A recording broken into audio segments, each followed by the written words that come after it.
bạn đi scam một hiệp chiên cả còn đầm lần từ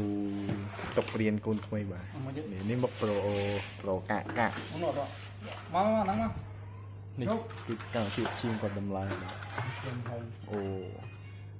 วอเวงคลังสวยคลังเชียงนี่หมกเชียงเลยโน้ทำไมแล้วมาเธอหมกอย่างที่สั่ง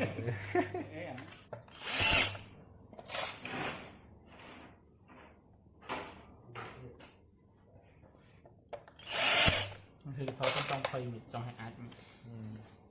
เดี๋ยวคือการจุดมัดตับมันต้องให้อาร์ตมิดคือการมัดจัดอย่างไงเธอยังไพ่ต้องอาร์ตนั่งในได้ยังเฮียมาเลยเฮียเสียมันchân mà tham bên nào làm cạnh bật bài là những đó chính hồi tàu bùa rồi đó có cá đây chứ bạc bạc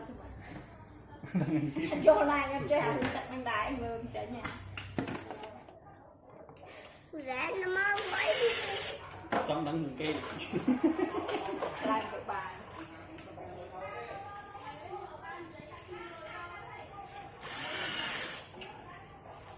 bạn chơi YouTube rồi cây mất P hai bằng sẽ anh chăm cho anh móc cùng lần đi hết giặt bạn hái bị ban tu cào mùi vậy bay cái kê đi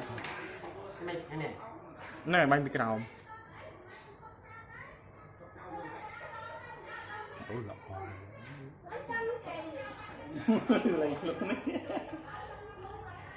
này đại chắc cáo không từ lọc chắc cáo này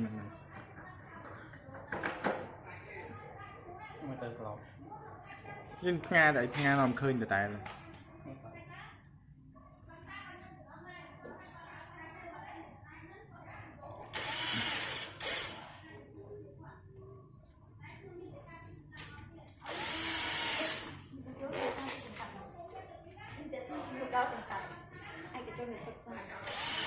ai chôn tao lấy ai hả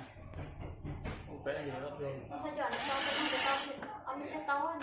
ấy có cái rung nét đâu cái rung nét chiên vào là chiên đây là đã bánh rồi chơi trăng trứng gì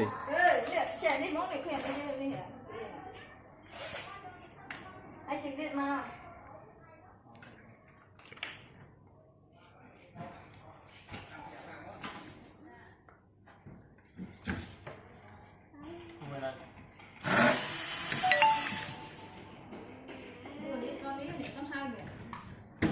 thôi vậy còn là về đi tích nhưng mà tao ăn gì đây rồi xong rồi tích dễ anh chơi tốt quá đấy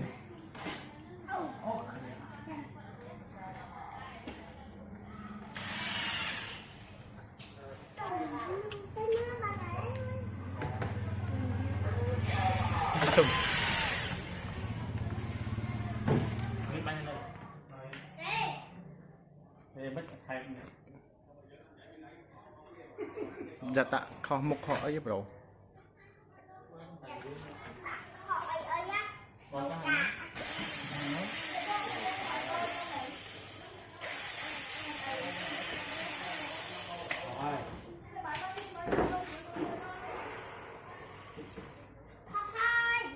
hai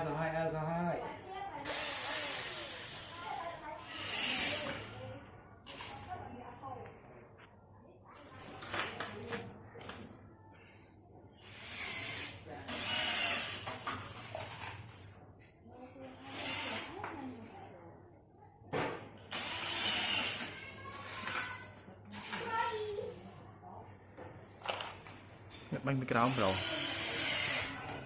ok này rồi cô muốn on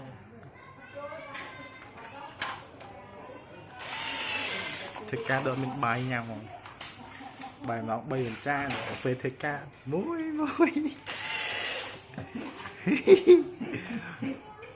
bài mấy đứa mà ra bảy buồn già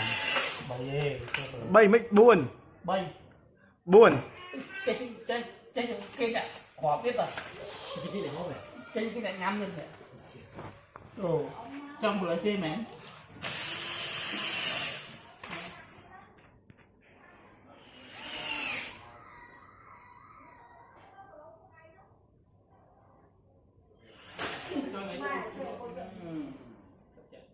như bệnh tàn con ai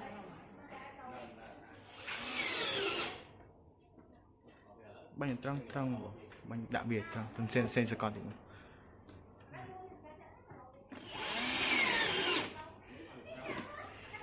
với những người dân